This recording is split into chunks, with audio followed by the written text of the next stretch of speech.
Hello, welcome back. It's Anna, and it's the long-awaited How Many Journals Have I Completed in 2020?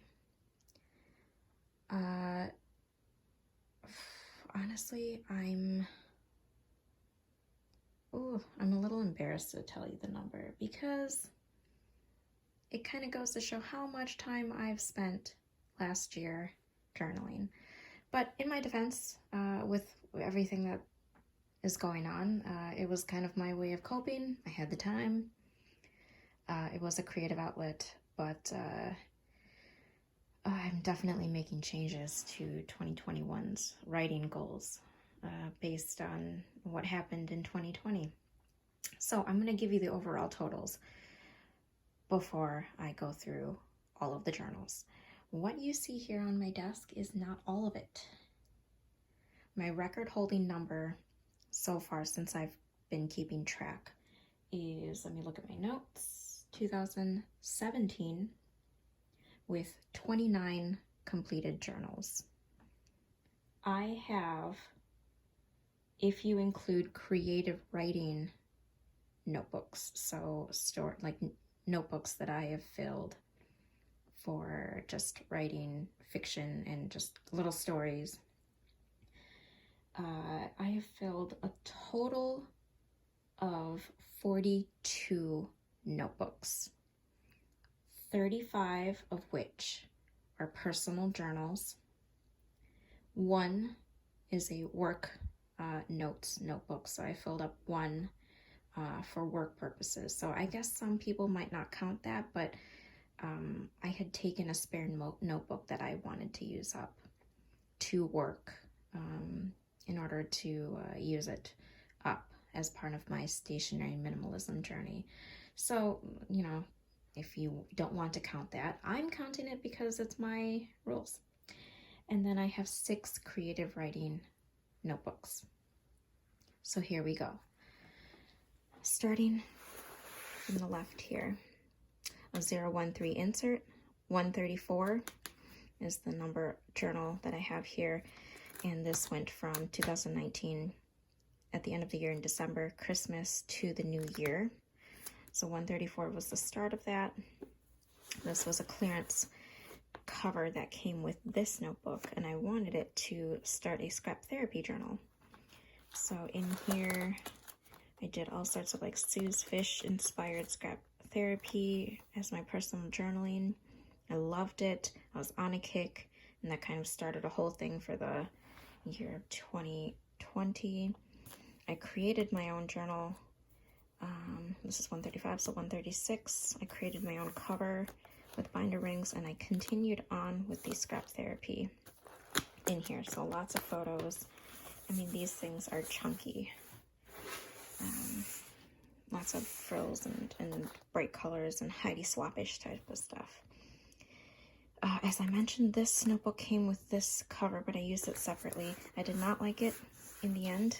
I thought I would enjoy the craft paper, which was fine, but craft paper really soaks in all the oils and it just stains easily, and the papers come out so easily. They just tear out very easily, so it wasn't very ideal for long-term record keeping. So I had a second one, and I decided to just give it to my daughter to color with. This was an old junk journal that I made a long time ago. I think it was 2016, at the start of my minimalism journey of trying to use up all these papers and things I was hoarding. So this was made up of a lot of old papers I was holding on to, and then a lot of memories and paper memorabilia that I kept that I didn't know what to do with, and I turned it into a journal. And then I went back this last year to actually journal in it, and that's that one. 139, another scrap therapy journal that I made, using up a ton of scrapbook papers that I was holding on to, cards, and things like that. Another old junk journal that I'd been holding on to with a lot of old stickers that I'd had. They're kind of falling out, but that's okay. So another completed junk journal, that was 40. This was a super old insert that I'd had unfinished, and as you can see, it was formerly 68.5 that I never completed. I think I completed like 1 or 2 pages of that, and I held on to it, kept it, went back to it, and now it's 141. Another old insert that I made, like a junk journal insert that I made, I don't know, like in 2018. And its twin was used for One Book July in 2018, I believe. 2018 or 2019. And so that was 142. This was an insert that I purchased, made of various papers. It was super small. I filled it up very quickly. That's 143. In my journey to use up lots of old notebooks. That's why you're seeing a variety of things. An old sketchbook that I never used, and I held on to it, and that became 144. Covered the front with some paper. 145 was the Amazon Basics notebook that, if you followed me for a while, you probably heard me wax poetry about it. It was an amazing notebook, takes fountain pen very well, and then somehow the formula changed after, because after it became unavailable and then reappeared briefly in order for me to like gain access to 2 more notebooks, the paper changed. So I don't know if this was the old version or miraculously they had great manufacturing for the paper for this notebook only. I love this notebook. It was great. It was great to kind of be in this moleskin, like standard size-ish type of style notebook. I love journaling that kind of format. That was great. Decided to try a Rhodia notebook because I heard so many things about it. I hated it. I hated the paper. It's more cream color, but it just, too slippery. I do not recommend. I think this is a regular, is this 013? Yeah, this is 013, 147, and I think I was in One Book, or Jane Austen July in this, and that's why it's all pencil, because I experimented with journaling full-time in either pencil or dip pen. In my kind of journey to journal like Jane Austen with very few tools. And I really liked that. Another Amazon Basics notebook, and this is where the paper just completely seemed different from the other one. But I powered through it. Handmade insert with Tomoe River paper, 149. Nothing to say about that. 150 was a big journal moment for me, hitting 150 journals in my lifetime, and I decided to pick up this one that was gifted to me by my friend. I actually did not like using it because it's lined paper, first of all, and the paper quality itself didn't take to ink very well. It was too slippery, and I think that was the only reason why I didn't like it. I like that it's pocket size, and I love London. The cover was beautiful, and I love the fact that my friend picked it out for me, but I did not like the paper. This is by Cavallini & Co. So I think their things are more for aesthetic, but I do not think it's high quality for actual journaling. This is a Daiso notebook that I covered and actually decorated around the Thanksgiving time, as you can see by the cover, very fall-like. I very much enjoy this spiral notebook. It's probably my absolute favorite type of spiral notebook, but I was running low on that because I stocked up and I was getting to the last of it. Another scrap therapy notebook. This was in conjunction with, I think, another journal. I think I was using these at the same time because this had more like scrap therapy decorative photo formats, but it didn't have as much writing. And then another Daiso notebook that I made for the Christmas season, beginning of the holiday season. And then this carried me into Christmas, right before Christmas started. Oh, you guys, I didn't even bring out my my December daily. I have a December daily binder. So I didn't plan this out very well. So in fact, I actually have 43 notebooks completed, because this is the notebook that I happened to stop journaling in right before December daily. Oh, okay, so I have, yes, 43 total notebooks. I'm not going to bother grabbing it because it's heavy, and this is like my third time trying to film this.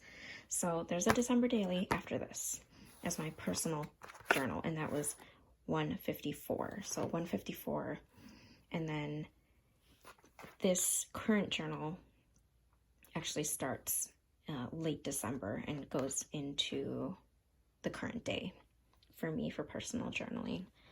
But I'm not counting that as 2020, obviously, because I'm still using it. And then I have these random notebooks. I have 6 little notebooks, all for creative writing. I had time, and once in a while, when the mood strikes me, I write little stories to amuse myself. So each little ribbon duo is a story, and those are all filled up. So I used a lot of like little field notes, notebooks, and pocket notebooks. Cleared those out. This is the work notebook. I had the old feed notebook from Target, and I finally filled that up with work notes. Another Daiso journal that I had used to talk through my purchases for 2020 and why I want to buy things, and see what my pattern was for purchasing. I turned that into one little album, and that completed sometime in 2020. 2020 was also the year that I finished my first 5-year journal. This is my second to last Daiso notebook. I can't remember, but this one is full of images. I did a flip through of this. It's kind of like just for pretty images and inspiration and just things that appeal to me, and that was fun to do. And then my daughter's journal, I finished one. This is number 2. It's a journal that I keep for her, and this is a 013 insert, so that's all for her. And then I had scribble notebooks. I needed to compartmentalize my journaling at the start of the pandemic. At first, it started with very small notes. So I had this one sitting at work, and I was starting to read a lot of the news when it first started showing up in the news. And I decided to start recording some of the little things that happened. And it's just full of random thoughts and notes and little tidbits of the beginning of the pandemic in this Daiso notebook. And I labeled these specifically scribble journals. So these were not personal journals or anything, just recording what's happening around me. And then number 2 was just a black notebook that I got from AliExpress a long time ago, and I filled it up with metallic ink, gel pen. I really like writing on black paper with gel pen. I had a couple sketchbooks to use up, so I filled up this one that I'd gotten on clearance years ago. I mean, guys, these are filled up. I kid you not. Let me see if I can open this to show you. I kid you not. This is like writing and images. These are filled up. I'm genuinely showing you. Like, it's just amazing how much I had to write about. I actually really liked this one. I like the paper. I like having that really big size sketchbook to write on. I wouldn't journal in that size again, but I really liked it when I did. A couple smaller notebooks that I had kept at work to record tidbits about like stats of, you know, the coronavirus and all of that. I filled those up at work because, you know, I can't exactly journal at work, but you know, small little notebooks to like write down little tidbits. My hands need to be busy. I can't be idle. And so I always need to be scribbling, and I always kept like small notebooks at my desk to do just that. I had another sketchbook that I wanted to use up. I hated this because it's like thick paper, cover the front, and I did not like this. Another big sketchbook that I'd gotten on clearance once, and I filled this up too. I mean, lists and stickers and images, just to prove that, you know, I did fill this stuff up. I bought this when Stranger Things first started coming out with all their merchandise, and I thought it was fun, and I did not like using it because it's lined paper. And then lastly, a pocket-sized sketchbook that I got at Walmart years ago. Just words. Filled it up. That's it. Okay, yeah, so all the notebooks. Lots of notebooks.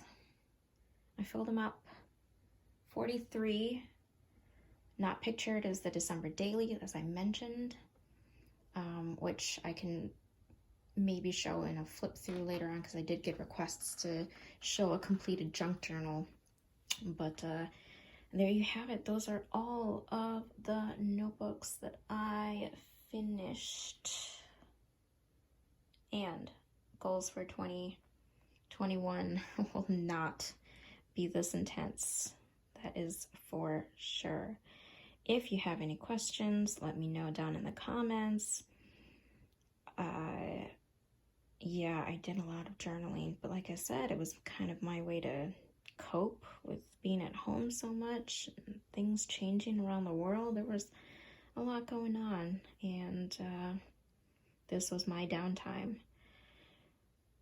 Anyway, thank you so much for watching, and I will see you in my next video.